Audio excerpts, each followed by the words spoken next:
Welcome back, guys. Today I'm gonna show you how to make the McRib from scratch with a technique that gives you the smoked flavor without a smoker.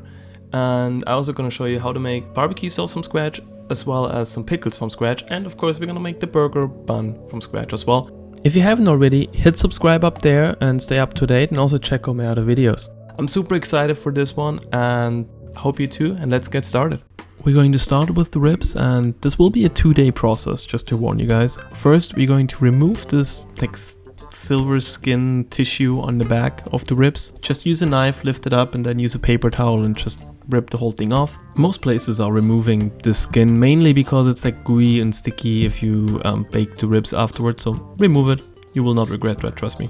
First, we're going to make our wet rub, which will be 1/3 of a cup of mustard, 1/8 of a cup of ketchup, 2 tablespoons of rice vinegar. If you don't have one, you can use some apple cider vinegar, it's fine as well. And we're going to use 1 tablespoon of liquid smoke. For all the barbecue enthusiasts and everything out here, I know liquid smoke, I shouldn't, but we're trying to accommodate a smoke flavor without getting an actual smoker. So that combined with our DIY smoker that I will show you later will give us a nice smoke flavor. Now we're going to make our dry rub, which will be 3 tablespoons of paprika, 1 tablespoon of mustard powder, 1 tablespoon of smoked paprika, 2 teaspoons of garlic powder, 1.5 teaspoons of onion powder, 2.5 tablespoons of brown sugar, 1 teaspoon of black pepper, you can add more if you want to, 1 tablespoon of salt, and half a tablespoon of smoked salt. As always, I will list all the ingredients in the description.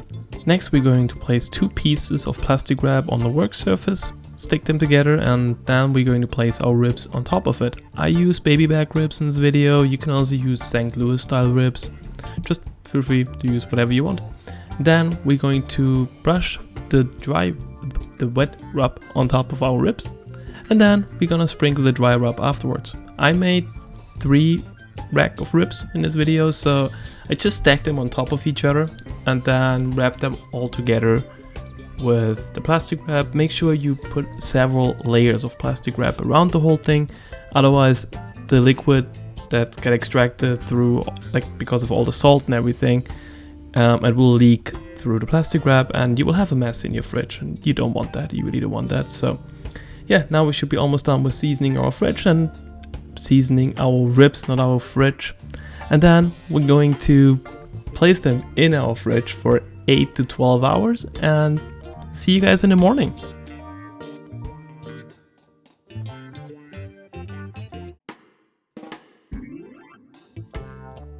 Then the first thing we do in the morning is preheating our oven to 300 degrees Fahrenheit or 150 degrees Celsius. Next, we're going to build our smoker. For that, we use our roasting pan, and we're gonna add 7 packs of tea on the left and the right side. I use black tea. Apparently Lapsang tea should be better, but I couldn't get it. In the middle, we're going to place an aluminum pan and fill it with boiling water, which will help the steam and which will make the ribs more tender. Then we're going to place our ribs on the rack. I just stacked all of them up, and then we're going to cover them with our aluminum foil. Make sure that you really seal it as tight as possible. Then we're going to place the pan on the stove for around 30 seconds just to give tea a head start to smoke. And then we place them in the oven for around 3 hours. And next we're gonna make our pickles. And we're going to start with our pickle liquid, which will be 500 milliliters or 2 cups of white vinegar, 500 milliliters or 2 cups of water, 200 grams or half a cup of honey, 75 grams or 1/3 of a cup of sugar, 40 grams or 3 tablespoons of salt, and 2 tablespoons of mustard seeds. Then just stir it up and bring the whole thing to boil. In the meantime, we're going to cut some shallots and some garlic. Just cut them in like smaller pieces. The amount I'm telling you right now is enough for 2 big jars, like 1 liter or 1 quart of pickles. So then we're gonna slice around 6-7 pickles. After we did that, we're gonna place all the ingredients together in a jar and gonna top our pickle liquid. If you want to learn more about pickling, I link my full pickle description up there in the right corner. Check it out. Then just put a lid on it and put it in the fridge. Next, we're gonna make our barbecue sauce. We start with half an onion, which we're gonna leave the back part on it and then just cut it into small slices. After we're done with that, we're going to caramelize our onions, which will take around 20 minutes on medium-high heat, and just make sure it's not burning, stir them frequently, and then we're gonna add 3 cloves of garlic towards the end, and then we're gonna add 2 tablespoons of bourbon.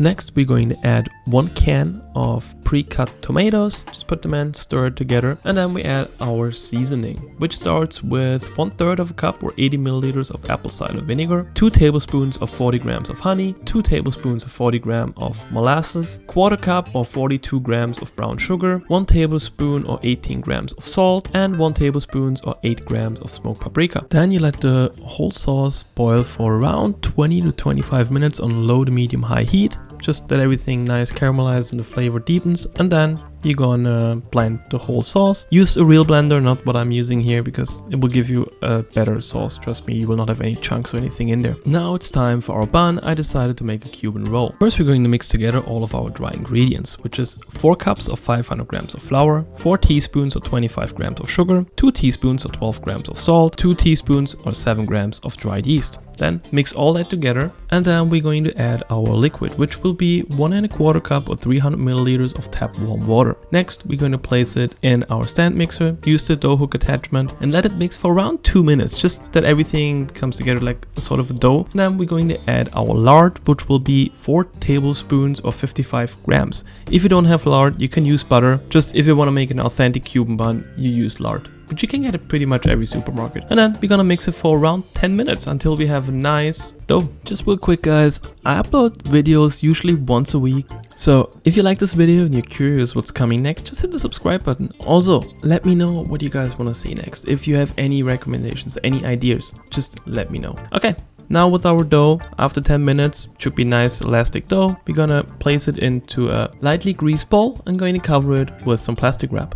And then we're just gonna let it rest for around an hour. In the meantime, what you can do, you can add some water inside the roasting pan so it will not be too smoky and the tea will not completely burn.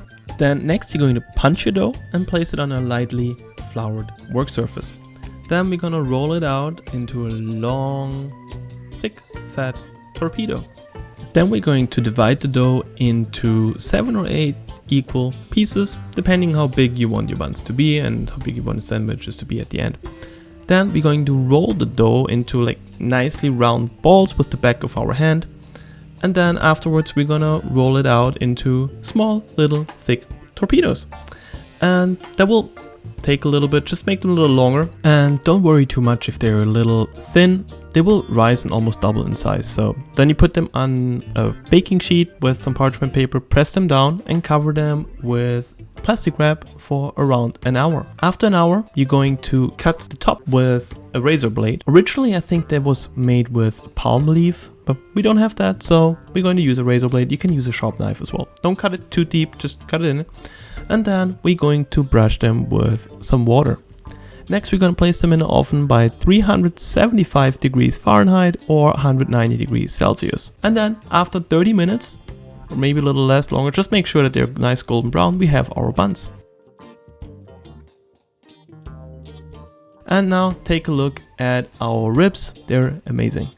Now, what I would recommend, if you have the time, that you wrap them into aluminum foil and place them in your fridge for at least an hour or 2 hours. Best would be overnight. So the ribs will win back some of their structural integrity. And I did it for like 2 hours in this video.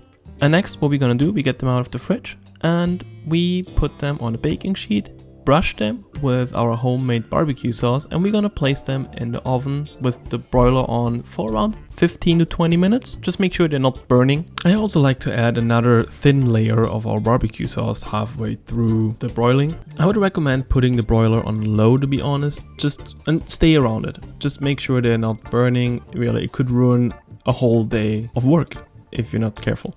And there they are, our final ribs. Trust me, I was surprised how smoky they taste as I had them the first time. And now we finally can assemble our McRib after all this work. First, you're going to cut the ribs, of course, and then you're going to remove the bone. But should be fairly easy, to be honest. Most of them you probably can just pull out. Some of them you might have to help a little bit with the knife, but it should be really easy to pull them out. And because we put them in the fridge before, the ribs shouldn't fall apart. And now you can also see the same form as the McRib has. What I also like to do, I like to add another layer of barbecue sauce and I like to toast my buns. Next, we're gonna add some onions and some of our homemade pickles. And that's it, that's the McRib. And you don't have to make this whole recipe, to be honest, guys. It's enough, maybe make the ribs, maybe make the pickles. Just use it as a guideline and be creative. And again, thank you so much for watching this video. And let me know what you guys want to see next. If you want to stay up to date, hit the subscribe button and also check out my other videos, especially the pickling video.